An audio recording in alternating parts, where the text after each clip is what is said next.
Geek Therapy Radio.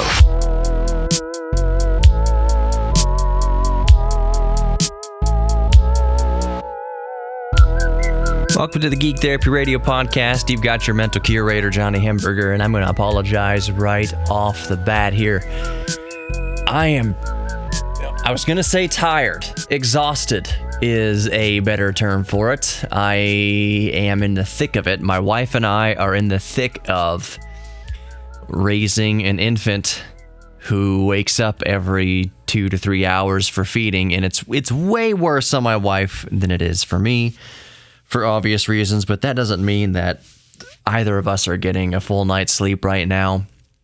And I was telling my friends on Marco Polo, got a little group on there, how I think it's for most of us, we can function off of lack of sleep every once in a while. You know, it doesn't hurt me too much to go a night here or a night there with lack of sleep. It's just, I know the next day I'm going to kind of drag myself through the day. But there comes a point when, if it's consecutive, just days without sleep, you hit this wall. And I think I kind of hit a wall last night. I told my wife, did I tell my wife or did I just tell my son? While I was holding him, it's like, boy, I'm hitting a wall. We went to bed at like 8:45. Like, this is being adults in bed by 8:45, and it felt glorious, and I felt right asleep for a couple hours before Riker, started crying again for his next feeding. And I'm not saying that as any sort of doom and gloom or woe is me. I love my boy. I love having a son. This is the best experience of my entire life, by far. I mean, getting married was great, but having a child and going through this process with my beautiful wife, Sarah, is the best thing I can do in this lifetime. And I cherish every single moment of it. And I'm recording at work right now, and I can't wait to get home and hold my beautiful, warm baby and give him a bath and care for him. I can't wait to get home to him every day, despite the lack of sleep. I'm just kind of commiserating with other parents out there who have raised infants that he's a month and a half old, month or a week old, whatever. But we're in the thick of that kind of 2 to 3 hour feeding cycle, 24 hours a day, every 2 to 3 hours. No matter what you're doing, you need to feed that child. There's no other way around it. Riker is calling the shots at this point, and it's tough physically at the moment. Way more. I don't know how mothers do it. I don't know how Sarah does it. I have no idea how Sarah does it. I have no idea how single mothers do it, how single parents do it. It seems impossible. But anyways, that's where I'm at right now. That's a little behind the scenes at the Hamburger household, what's going on with me right now. And does anyone else, when they're tired, they just kind of feel like you just want to bundle up? You're just kind of chilly all the time. And so I'm wearing a sweater. I'm in the office right now at the radio station. I'm wearing the sweater. I'm wearing a beanie. And it's 50-something degrees outside. But I'm in an office, and it's probably 72 degrees in here. You get tired, and you feel achy and cold, and you just want to be warm and bundled up. So this past weekend, I didn't record a radio show. It got towards to the buzzer kind of on Friday as I was leaving work. And yes, I could have recorded at home and had one in the can and sent it to the station to air before Sunday morning. Right now, the show airs on the radio 3 times per weekend, Saturdays at 10, Sundays at 9 a.m., and also Sundays at 6 p.m. And the Sunday 9 a.m. show is what I try to keep the most recent. But I didn't record one this weekend. I was just, frankly, it was a lot, and I just wanted to relax.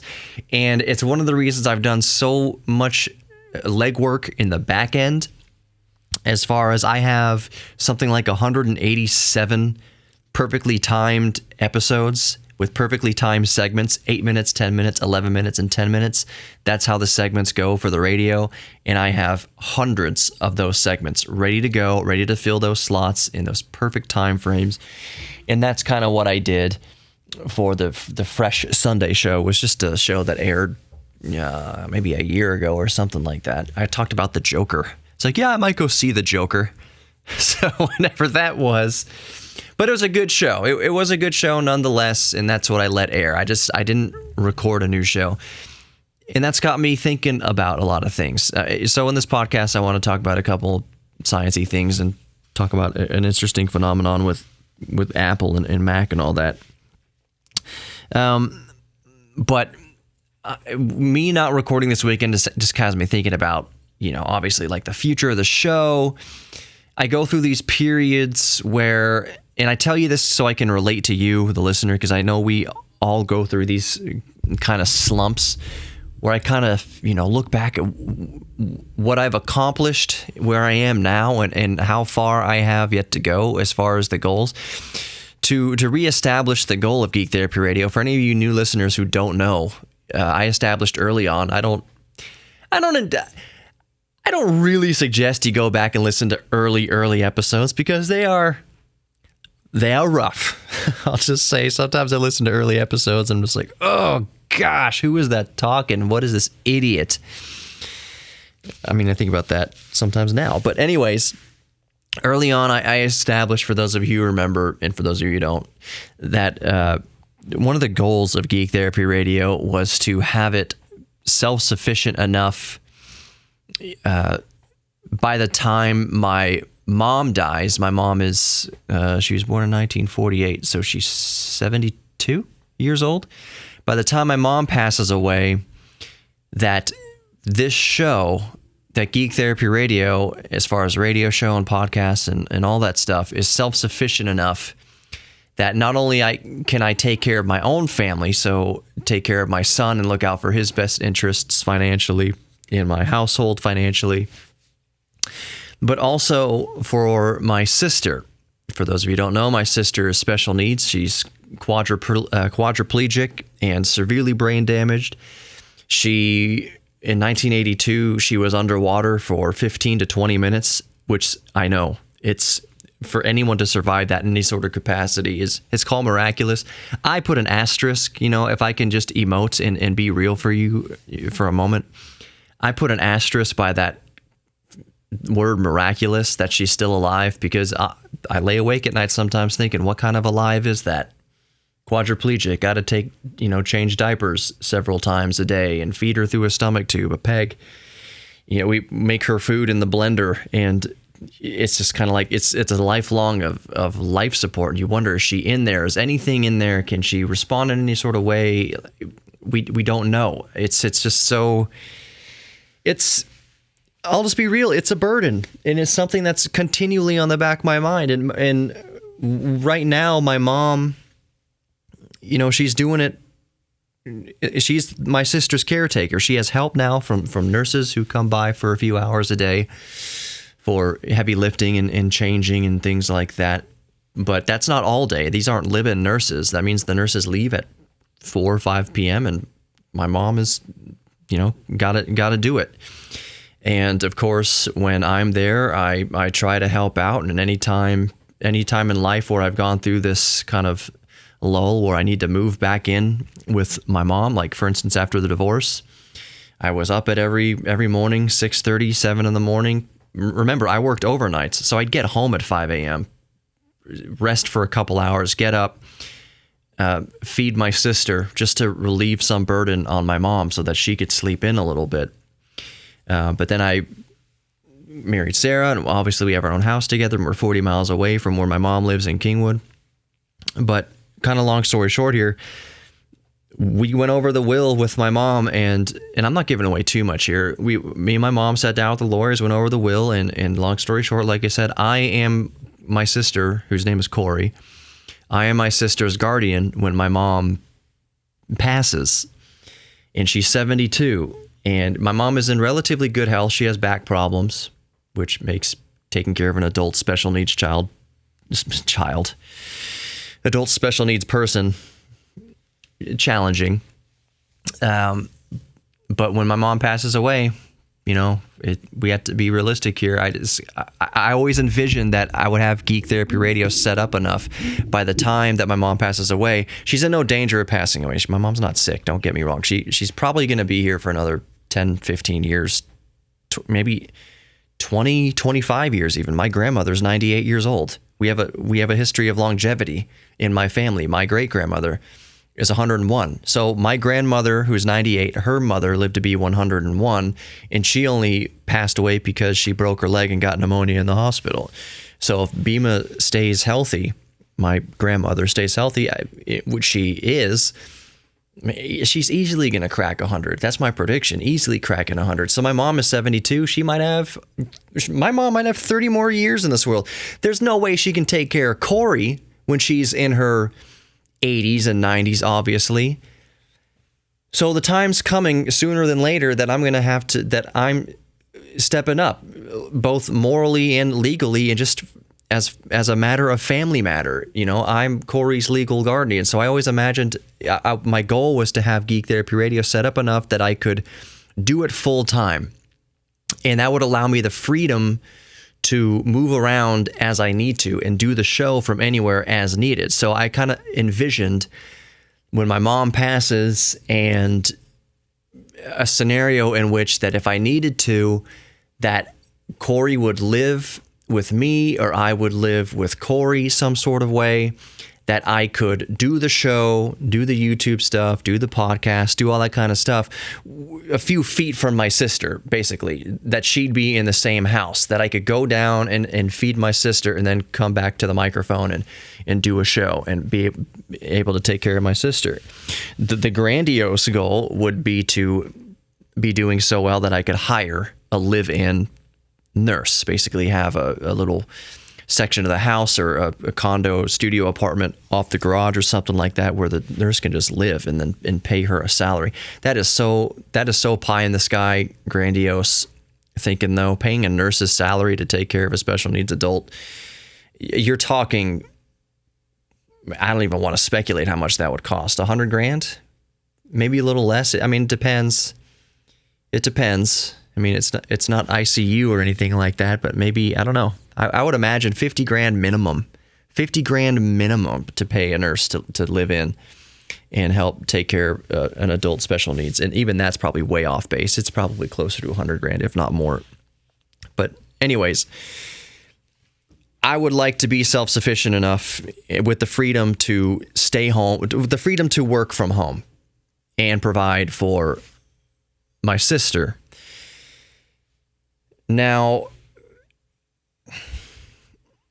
I'm trying to regain my train of thought here. Remember, I'm kind of exhausted here.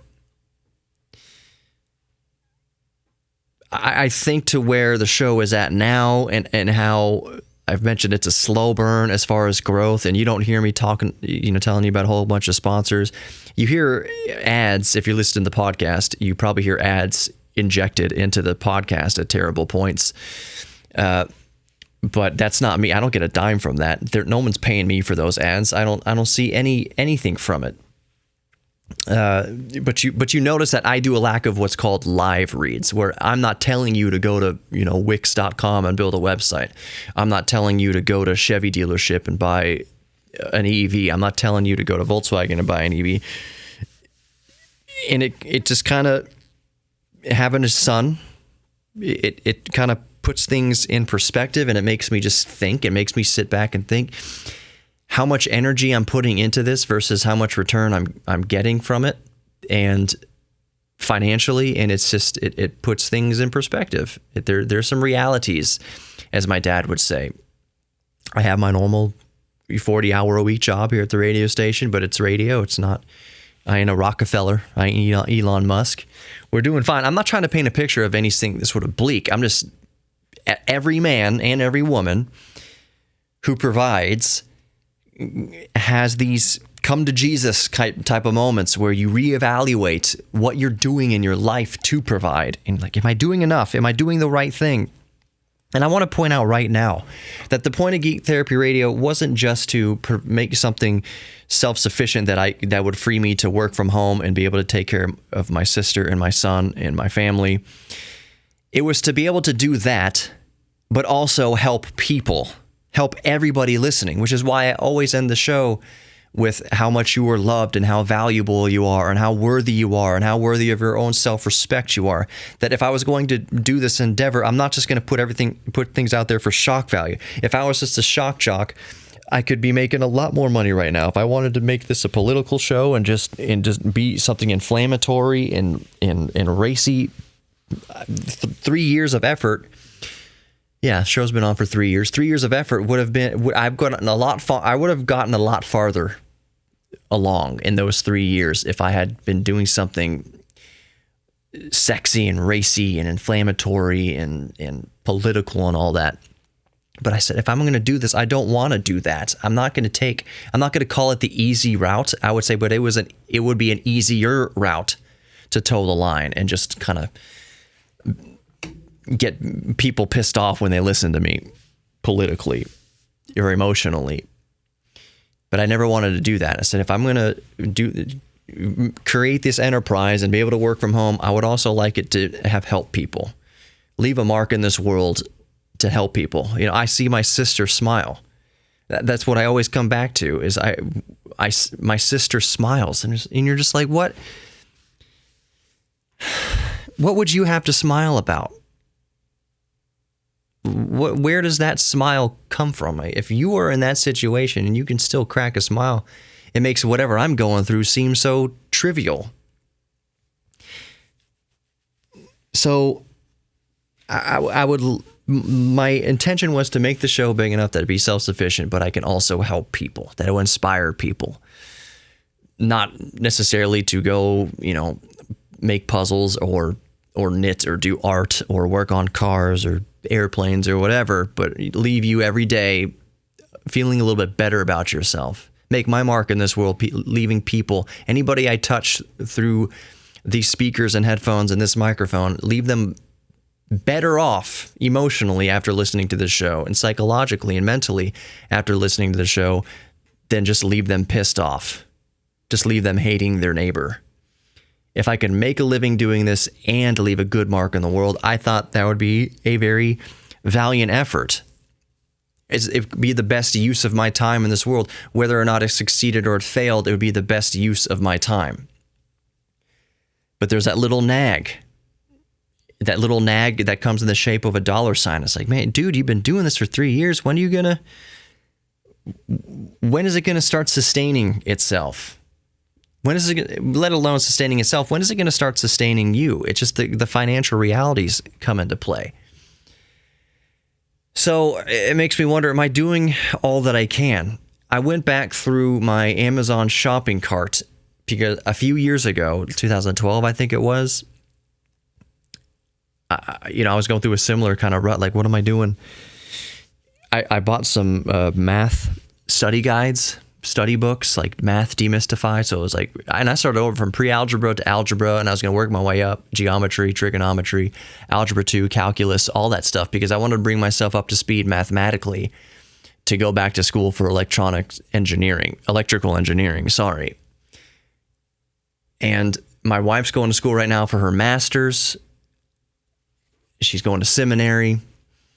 And it's got me, like, she's working so hard, raising a kid, and I'm just thinking, what am I doing with my little show?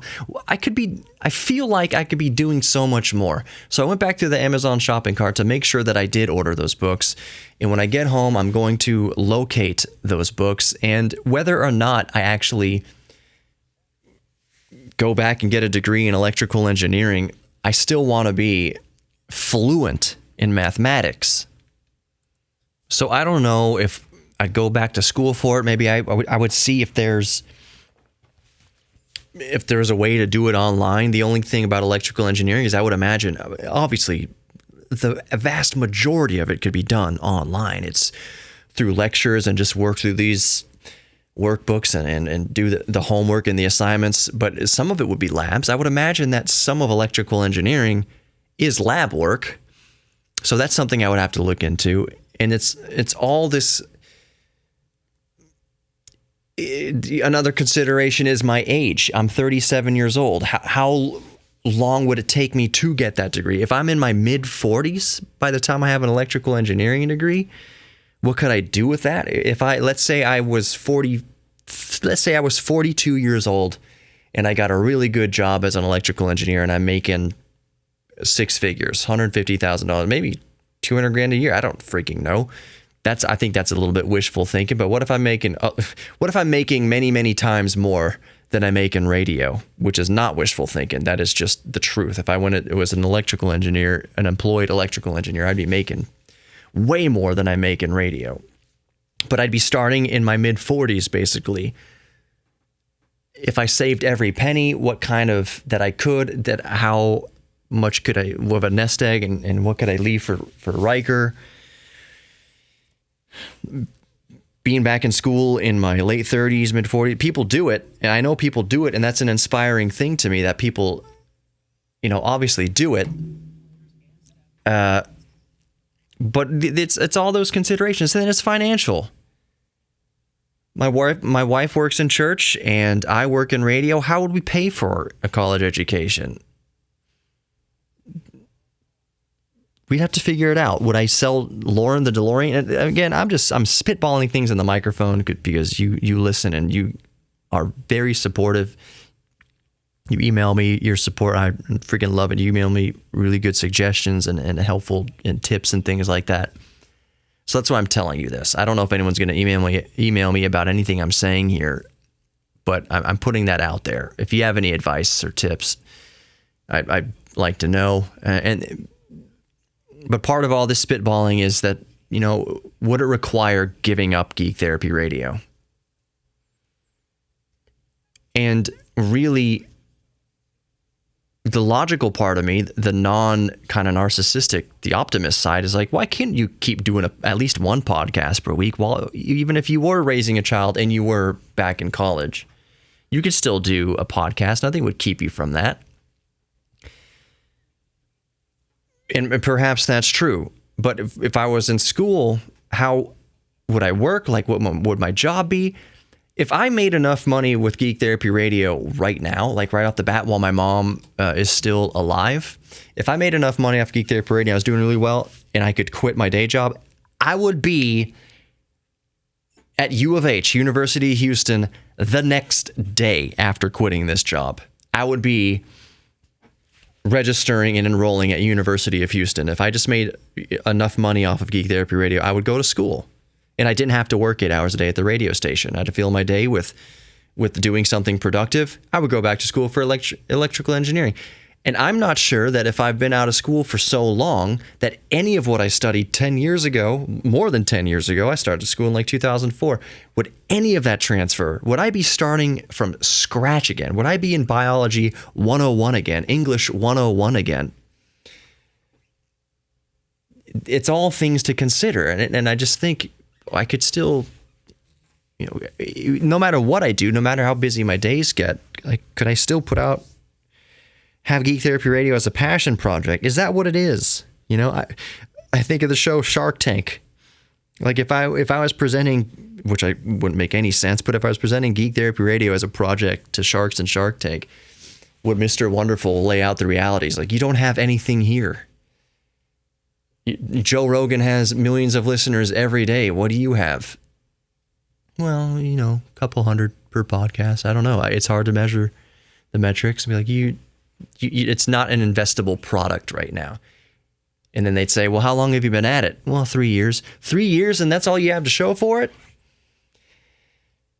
Do I need to face down the reality that Geek Therapy Radio is a passion project, and that's all it will ever be? That maybe it wasn't cut out to be this self-sustaining thing that could sustain me and my family and my special needs sister. That maybe I would just need to be more practical about how I do that. I've always had a fascination with electronics, and if I was to go back to school, it would be an EE degree, like electrical engineering degree. Would Geek Therapy Radio just be the passion project? So that's all things that I'm thinking right now that kind of go through my head. Part of it's sleep deprivation. Some of it is just, sleep deprivation and looking at my son, like, how am I going to provide for him and my special needs sister when the time comes? Where does Geek Therapy Radio play into all that? And this is not any sort of, I'm not telling you that I'm going to stop Geek Therapy Radio. Not at all. I'm not going to stop doing Geek Therapy Radio. But maybe it just isn't, maybe what I'm doing isn't good enough to pan out the way I would hope it would pan out. I told myself when I first started this in 2017, I said, I'm going to reevaluate in 3 years. And we're coming up to that. Maybe it's like 4 years at this point, around 3 or 4, between 3 and 5 years. I will reevaluate what I'm doing with the show and see where it's at, see if it's financially worth pursuing as far as a financial means. I would always pursue it as just a creative means. I could do a podcast a week. It's not that difficult for me to do. But when is the time to throw in the towel to earnest effort? Going out there and trying to pitch it to local businesses and having them say, well, we've tried advertising in the past and radio advertising, and it's so much more effective with Facebook and social media, which I understand completely. It's just tough. And with COVID-19 and the year 2020, it's tougher than ever to get out there and get endorsements for the show and build it up. And it's harder. I feel like, sorry to use you as a therapist chair, but that's just what the show's turning out to be, I guess. It feels like, I'm waiting. I'm working hard, but I'm also kind of waiting. Like, when is someone gonna? I'll just get this entire thought out there. When is somebody going to notice what I'm doing and invest in me? Like, when is like a network? When is some sort of outlet going to say, hey, you don't have, you didn't get thousands of listeners on your own. I mean, actually, I did get thousands of listeners on my own, but you're not a huge podcast like Comedy Bang Bang or Seth Rogen or Mark Maron. You're not on that par, but you're doing enough to show a little spark, and we believe in you, and we are going to put you in front of more people. That's how it used to be. That's how traditionally media was, is people didn't know who the heck you were. You kind of auditioned and did your thing until someone noticed you and took you under their wing and backed you. And I keep working as hard as I do, but in the back of my mind, I'm also thinking, when is someone going to notice what I'm doing and invest in it? And to complete that thought, the reality interjects with, is what you're doing worth investing? Does somebody stumble across what you're doing in this little corner of the internet? Is there somebody out there, a money spender, as I like to call it, somebody with a lot of money, or an agent or some sort of company out there? It's like, we could put you in front of hundreds of thousands of people. Has that person come and gone? Have they heard it and said, no, this guy's, what he's doing, this product isn't anything marketable? Does it keep happening? Do I keep getting ears of people who could make that happen and they skip? Is what I'm doing worth investing in? You hear the phrase and the advice, never give up. And it's true. Nothing good happens for people that give up. If I were to give up tomorrow, and then the person that needed to hear this, the investor that needed to hear this, tunes in the next day, and I'm not there because I gave up too early, because I quit too early, giving up doesn't seem like an option. But being realistic about what Geek Therapy is and isn't is always an option. Having a backup plan, having a marketable skill on paper. Yeah, this guy can design circuits. Go apply at SpaceX and work on circuitry for rockets in some capacity, even if it's just like, hey, just you work on this switch. It's the toilet flushing switch.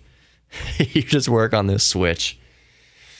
This is what ejects the poo out into space in our $500,000 toilet. You do the flushing switch. And I still have Geek Therapy Radio as a hobby, where what I preach doesn't change at all. Geek Therapy Radio is my geek thing. The podcast is my geek thing. With everything I've said, it also makes me think, why am I even doing the radio show? Like, nobody, hardly anybody emails or writes in that I know of saying, hey, I heard Geek Therapy Radio on the radio the other week. I heard you talking on the radio. Nobody that I can remember. There's a few listeners, yes, that are diehard listeners to KPRC, and they do write in once in a while. But just because I'm on the radio in a big city doesn't mean that it's an instant. I don't see podcast numbers spike after doing a radio show at 9 a.m. on a Sunday. No. You do notice numbers spike when you're on at a better time. If I was on in the evening time, you bet your butt there would be better numbers all across the board. But again, even within iHeartMedia, there has yet to be somebody to invest in me to that scale. I do have people in my corner. My boss, Justin King, is definitely in my corner. He's my direct superior. Brian also likes what I do. Mark Sherman likes what I do. These are going up the kind of chain of command here. They like what I do. But at what point, what point does Bob Pittman, the CEO of iHeartMedia, take notice and say, we need to put you in more markets? I don't think he would, because I don't think a show called Geek Therapy Radio, when you have these cash cows, these money makers, these political talk show money makers in prime time that make millions of dollars through political division and getting you to hate your neighbor, and have entire shows about how masks don't work, entire anti-mask shows, making millions of dollars. Because that's how they make millions. You'll listen to the person who's an anti-masker because they are inflammatory. They get listens. Just as many people who disagree with a host listen to a host as agree with the host. They want to hear what this idiot has to say in their mind. Half the people that listen to Rush Limbaugh hate Rush Limbaugh. I'm not saying Rush Limbaugh's anti-masker. I've never heard him be anti-mask. I'm just saying there's people out there that make their living through division, and I don't. I try to make my living through unification and inclusiveness, and that just has no place in political talk radio, because political talk radio makes money. But at one point, if and when, would somebody come out of the woodwork and say, heard what you're doing? We think you could use a little help. We'll put you in front of more people. Has that person come and gone? Is what I'm doing worth that kind of investment? If I give up now, would I miss that? And like I said, the reality, I don't have to give up. I can keep doing the podcast, once a week. I'm kind of wondering though, with the radio show, what if the radio show isn't turning, if no one's investing in the radio show within the company or outside the company, why would I keep doing it? I joke on the radio show. I've said it a couple times, but management has told me not to say this anymore. I joke on the radio that the radio show is a promotion for the podcast. The broadcast is promotion for the podcast. If you've been listening long enough, you've heard me say that. Hi, you're listening to Geek Therapy Radio. This is promotion for the podcast. The management's like, don't say that. Do not denigrate the fact that you have airtime in a city of 6 million people. You've got a freaking radio show in a huge market. Don't say that it's just promotion for the podcast. But still, it makes me wonder, man, if all I'm going to be doing is, 9 a.m. Sunday, which is better than nothing, and 6 p.m. Sundays, which is better than nothing, and 10 p.m. Saturday nights, which is better than nothing. It's great. It's my goal. It's been a goal in life to have a radio show. But it's if it's not getting the return that broadcast radio should have, even in the state in 2020, this far into the future, maybe do I need to have a conversation with the most anti-climactic conversation with bosses saying, hey, I don't want any more hours on the radio. I'm just going to focus on the podcast. I'm not saying I'm going to have that conversation, and I don't want to have that conversation. I love having the radio show. I'm just spitballing things off of you guys. You are being my therapist sofa for this podcast as it's turning out. And thank you for listening to it. If you all have any advice, or I don't mean to I'm not calling on you to say, keep your chin up, bud. You're doing a great job. I don't mean that. And I don't mean to come off as like sad or woe is me. Not at all. I love doing what I'm doing. I love it. I love doing what I'm doing. I'm just considering some of the realities. So if anybody has, any advice or whatever, you know where to reach me, geektherapy@iheartmedia.com. Also the website, geektherapyradio.com. My friend Dan, who's been on the show, let me know that there's a spelling error on the website. I have no idea. How did I not notice? But if you want to talk to me about anything, whatever, maybe just let me know how you're doing. geektherapyradio.com or geektherapy@iheartmedia.com. Just venting to you guys. I want to mention one thing. So much has happened over the past few weeks that I've been just exhausted. I wanted to mention the Arecibo antenna that has finally come crashing to the ground. You can see footage online of the actual array, the cable snapping and it crashing into the dish below. It's sad. It makes me think of the movie Contact. Was it Contact? No. Jodie Foster? I would get Jodie Foster and Helen Hunt mixed up, but I think it's Jodie Foster. Contact. It's a cool movie, and it's based on SETI, the search for extraterrestrial intelligence, and the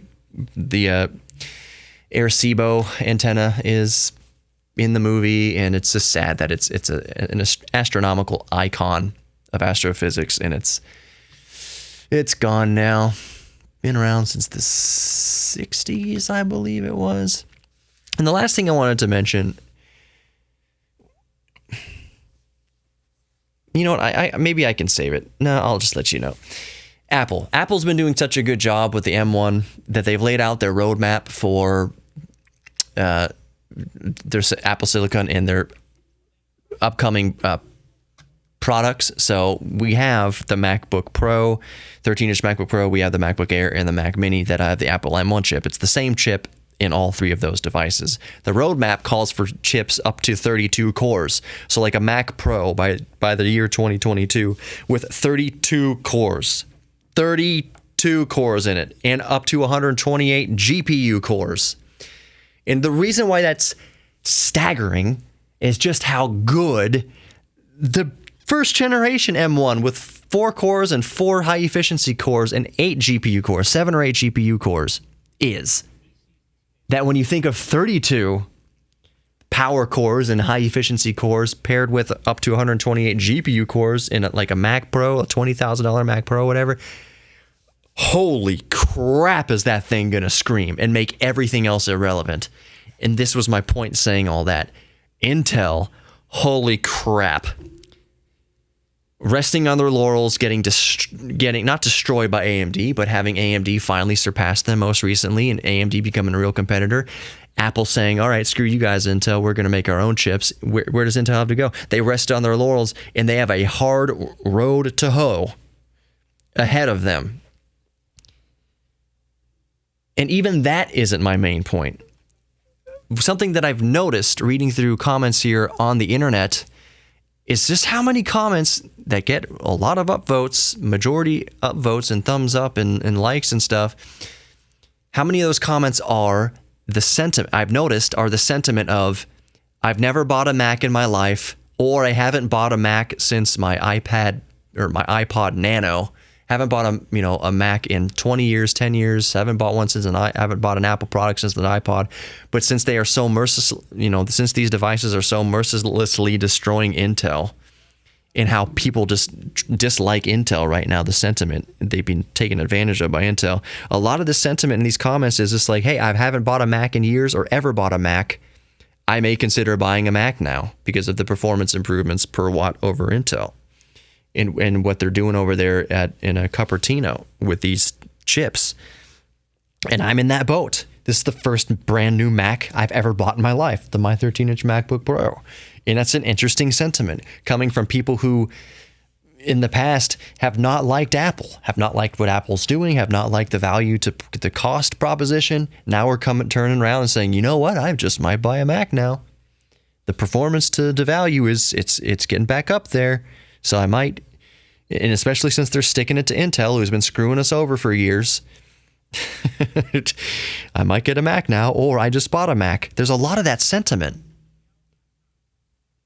And I just find that quite fascinating. I hope I've been recording the past. Yes, I have. Good. Oh, gosh. Screw it. Sorry, how's your things on the radio?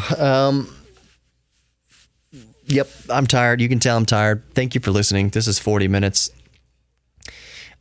I've noticed that it's going to put an ad somewhere in there terribly in a terrible spot. You know, if I don't put it in there myself, if it goes over 30 minutes, then there's going to be an ad that's automatically interjected in the middle somewhere, unless I put it in there manually in a spot where I designate. So I'm going to go back and try to find a natural spot to do that. I was listening to the last podcast and it just like put it in the worst spot.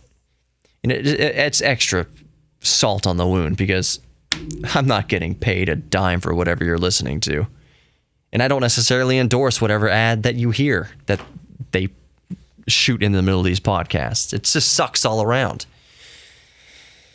Anyways, still working on getting on Spotify, still working on getting into more outlets. It's a thing, iHeart Media, all that stuff. It's legal, it's contracts, it's stuff. We'll see. Thank you for listening to Geek Therapy Radio. You are worthy of love. I don't know where I'm catching you right now listening to this show. I don't know what you're going through right now. A breakup, a divorce, a death in the family, death of a child, death of a parent, some sort of some tragedy, personal, maybe you just lost your job. I need you to know, as long as you keep listening to Geek Therapy Radio. I can't tell you to keep listening. I know I'm supposed to tell you to keep listening to Geek Therapy Radio, but I hope that you continue to listen to Geek Therapy Radio of your own volition because you want to. But as long as you keep listening to Geek Therapy Radio, I will tell you every single freaking podcast that you are worthy of love and you are worthy of your own self-respect. When we go through tragedy, there's this loud, screaming, lying demon with a megaphone in the back of our head saying, this tragedy happened to you because you suck. You are not worthy of being happy. If you keep listening to Geek Therapy Radio, as long as you keep listening to Geek Therapy Radio, I will get my mouth right on this microphone, and I can't transmit COVID to you, but I'm going to tell you, you are still worthy of love. You are still worthy of your own self-respect. I don't know where you get this sort of encouragement in other podcasts, other media formats. I don't care. I mean, I hope that they do. I hope you do get it in other formats. I'm not the only person in this space encouraging you. But if you've been through something bad, you're going through something terrible, and you have that lying voice in the back of your head nagging at you, telling you, trying to convince you you're not good enough, I hope my voice is louder telling you that you are good enough. You are worthy of love. You are worthy of your own self-respect. Thank you so much for listening. From the bottom of my heart, thank you so much for listening to Geek Therapy Radio, and I'll talk to you soon. Take care. We wish ourselves beautiful, and we cry in the night. It's not the love you fear, but the fall from the heights. My personal edges, I'm afraid to look down. My crepe paper bridges, enough water to drown. So don't leave me, and I know you're justified.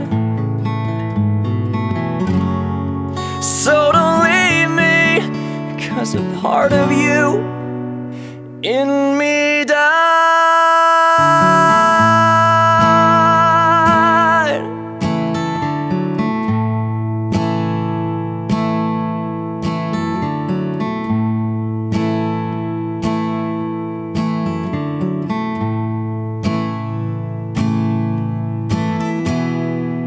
And I see the lonely souls searching,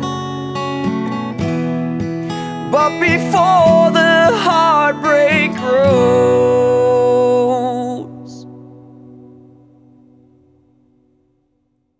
draw the curtain.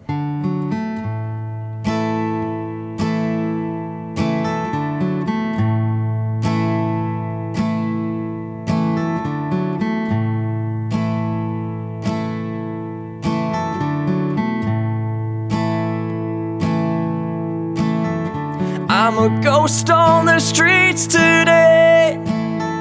I'm surrounded by eyes. I feel them peer through me and my Harlequin disguise. If it makes you feel better, come and join me a while. There's love in my open arms. There's love in my spirit smile. So don't leave me, and I know you're justified. So don't leave me, 'cause a part of you in me died.